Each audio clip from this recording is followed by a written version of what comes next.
Hi friends, ఇవాళ రుచికరమైన దోశ హెల్తీగా ఎలా చేసుకోవాలో చూసేద్దాం. ముందుగా ఒక గ్లాసు బియ్యానికి ఇవి కంట్రోల్ రైస్, ఒక చిన్న కప్పని మినుపప్పు, పొట్టు మినుపప్పు, ఒక స్పూను మెంతులు, ఇవన్నీ తీసుకొని బాగా వాష్ చేసి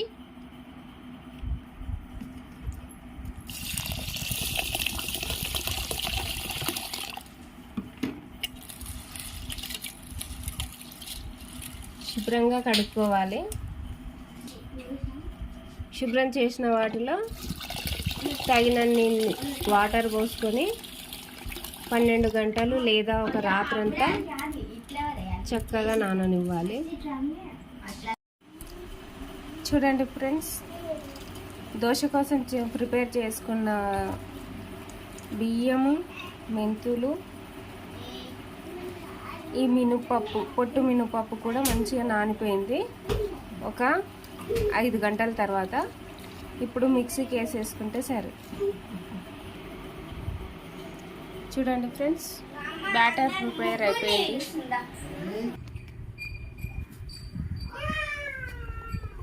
ఇలా ప్రిపేర్ చేసుకున్న దోసపిండి బ్యాటర్ని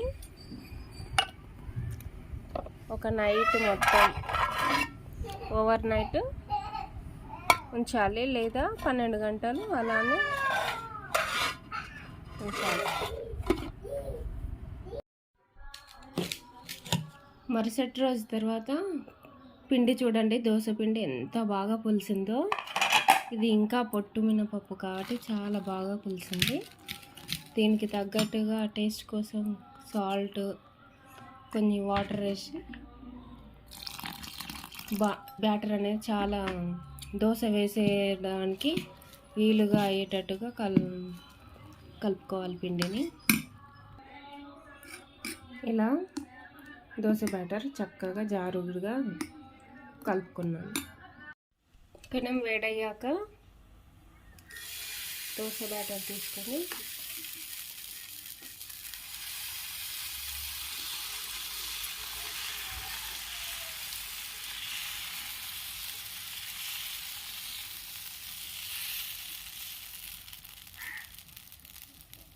రౌండ్గా చేసుకొని మంటని పెద్దగా పెట్టుకొని పైన కాస్త ఆయిల్ వేసుకుంటే దోశ అనేది క్రిస్పీగా రెడ్గా కాలుతుంది.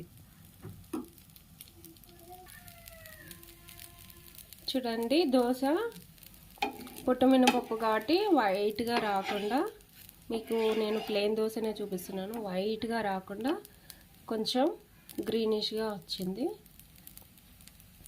జస్ట్ లైక్ పెసరట్టు లాగా. చూడండి,